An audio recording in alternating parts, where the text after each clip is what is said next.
drinking buddies. Today we're going to be going over the top 5 things you should look for when you're purchasing a whiskey, or the top 5 things you should look for when you're reading a bottle. I'm your drinking buddy.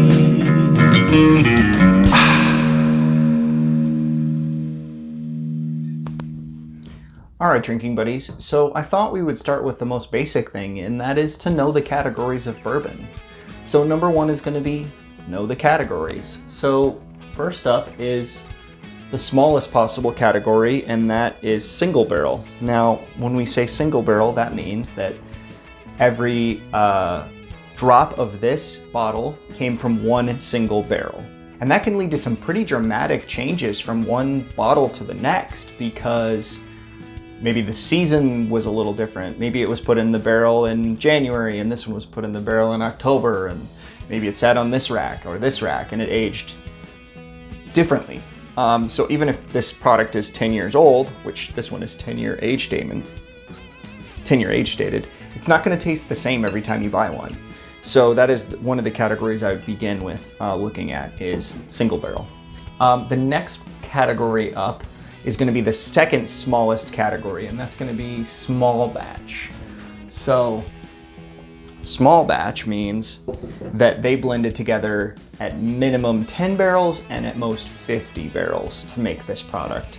It's always going to be a blend. Almost all whiskey is going to be blended, but in this case, the batch that they created this barrel with, or that they created this bottle with, is going to be between 10 barrels and 50 barrels. They blend them together so they always get a consistent flavor, and I've never tasted a bottle of E.H. Taylor that tasted any different from the last bottle of E.H. Taylor small batch. So that also brings in, more consistency. So a little bit more variation, more consistency. Next up is you have something where they take a blend and they always make the batch the same, and it could be a much larger batch.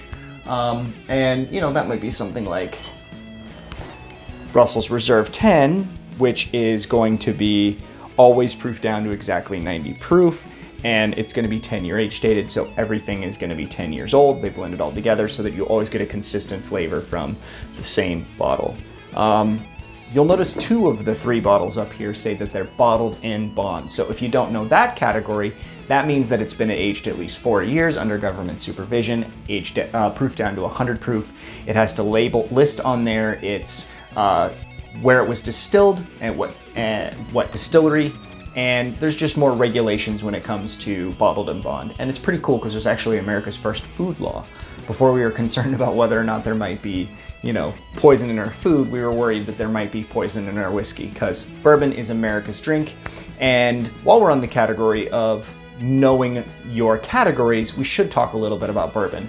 So bourbon is going to be at least 51% corn, distilled in the United States, aged in charred new oak barrels, and there's some proof ranges. I'll put them up here on the screen. You got to distill it to this point, or you can't distill it any higher than this point, and it can't be bottled any higher than this point. The minimum it can be is 80 proof, is the minimum a bourbon can be. So if it's any less than 80 proof, it can't be bourbon. And it's America's spirit, so therefore you can only make it in America. So while we're on the subject of, once again, knowing your categories, if we're talking about something like rye is different from bourbon because it's got to be at least 51% rye. What's a good proof point for bourbon? That depends upon your palate. For me, I've kind of outgrown anything less than 86, pretty much anything less than 90, but for some people, the proof point might be between 80 and 100. Some people it might be 100 to 140. For me, it's pretty much 90 to whatever. I'm a proof hound, so I can handle the higher proof stuff, and I like the smooth taste of a lower proof bourbon as well. So next up, we'll talk about young age statements. So number 2 is going to be avoid young age stated products. Now, there's exceptions to this. I'll give you one right here. I actually really like this bottle, even though it says on its bottle that it's aged 3 years. But it says at least 3 years, and it's aged in Texas, and Texas is going to age things faster. However, things like Ancient Age is going to say aged 36 months. A lot of the 80 proof, cheaper, bottom shelf bourbons are going to be younger than 4 years, but here's the good news. According to the Wikipedia, a bourbon has to be age dated if it's under 4 years old, which is really good news because if you don't see an age statement on there, don't fret. We know that it's at least 4 years. And 4 years is a pretty good starting point for most bourbons. You know, something like a Wild Turkey 101 that you can get for less than 20 bucks in a lot of areas. Currently, I know of it being on sale for $16.99 in my area, is a blend of 6 to 8 year bourbons.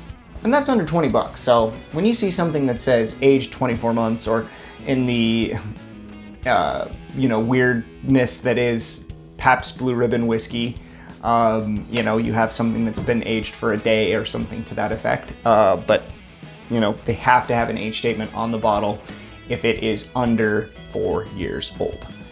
Like I said, some of the Texas, Arizona, Nevada type stuff might break that rule because of how fast stuff tends to age here. This is a pretty good bottle. Next up, I would say avoid bottles that avoid transparency. And what do I mean by that? Well, some bottles like to skate around the fact that they didn't make the whiskey themselves. And I have a problem with that. Like, just let us know on the barrel. I have no problem buying a non-distiller produced product as long as you're a little bit more transparent about it. Now, while we're on the subject of non-distiller producers, we can give you a good example here, and that's going to be this 9 Banded again, because right on the back it says distilled in Lynchburg, Indiana, which tells us it's MGP product, and it's then blended and bottled by 9 Banded in Austin, Texas. So we know that it wasn't made by them, but they're very clear about that on the bottle. There's a lot of bottles like, there's some bottles like Angel's Envy. We're going to pick on them for a little bit here. It says distilled in Kentucky, bottled by Louisville Spirits Group, Louisville, Kentucky. But we know that they don't produce this. So I am, you know, I would like to know where they source this whiskey from, and they're not telling us. You know, just saying distilled in Kentucky doesn't tell us anything because there's so many products being distilled in Kentucky. Generally, while we're talking about sourced whiskeys, the rule of thumb seems to be if it says Indiana, that means it's MGP. If it's Tennessee, it's Dickel. If it's Kentucky, it's probably Barton. If it's Texas, it's probably Balcones. And if it's Arizona, it's probably Del Bach. Those seem to be the general probablys. Those aren't always true. I know other people source as well, but those generally be the general rules. But we don't know for sure this is Barton. In fact, I haven't done any more research. I thought it was MGP. I know the rye is. So who makes it? I don't know. Yeah, I wanted to talk about how we can avoid high-priced, non-distiller produced products because there are a lot of them out there. And if they don't come with a high age statement, it's probably something to avoid. And if you don't like Dickel, and a lot of those higher priced non-distiller produced products are sourced from Dickel, you're gonna have a bad time. I personally don't have a problem with Dickel. I kind of like that mineral quality it's got to it. Doesn't taste like Flintstones vitamins to me as much as it just tastes like kind of like a mineral water quality. And I don't mind the Dickel flavor. But if you don't like Dickel, why would you buy some of these extremely high-priced barrel products or you know, Orphan Barrel and things like that that are being sourced from Dickel? So I'll give you some examples though of things that I have bought that I like that Calumet 15. This one kind of breaks my rules because it's a little bit expensive. Here in Arizona it sells for under $100, but I know in other areas it sells for $130. And it doesn't have transparency on the bottle. It doesn't tell you who makes it, but it does carry that 15-year age statement. And I'm willing to pay under $100 for a 15-year-old bourbon, especially since I know that the bottle that it's producing, or especially since the distiller that I know that produces that bottle doesn't seem to offer a 15-year product. It's made by Barton 1792, but they don't seem to make a 15-year product. If 1792 released a 15-year product, I would buy it up immediately. And so things like Calumet 15, which gets a little bit of hate because it doesn't have much transparency on the bottle, is going to be something that's not going to be quite as sought after as something like Sam Houston 15, which is basically the same juice from the same distillery, blended in a different way, with a lot of transparency on the bottle. It tells you exactly where it's coming from. And so a lot of people I think might seek the Sam Houston 15 more just purely for the fact that they are a little bit more transparent. But you're seeing some of these $200, $300, $400, $500 bottles that that are not produced by the distiller. Unless they're known for having an amazing master blender, it's probably something you want to avoid, especially if you're new to bourbon.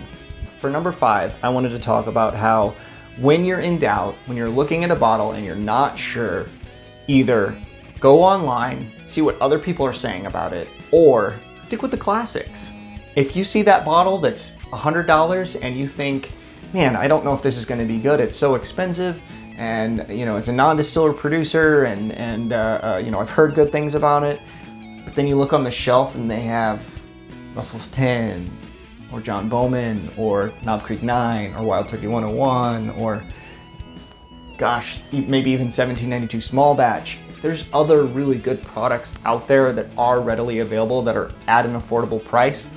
Sometimes it's not a good idea to take a leap on something that you've never tasted before. So when in doubt, stick with the classics. Go to online and see if they have a review that you could read, and if somebody you trust that has a similar palate to you says it's great, it might be great. The other thing you can do, find your local whiskey bar. So in my area, I have Nana's Kitchen that I go to all the time. I try a lot of bottles there before I buy them, and then I know whether or not I like something. Look in your area. I'm sure you'd be able to find some good whiskey bars in your area to get a pour of some of those rare bottles. And that way you can find out if you even think they're worth it.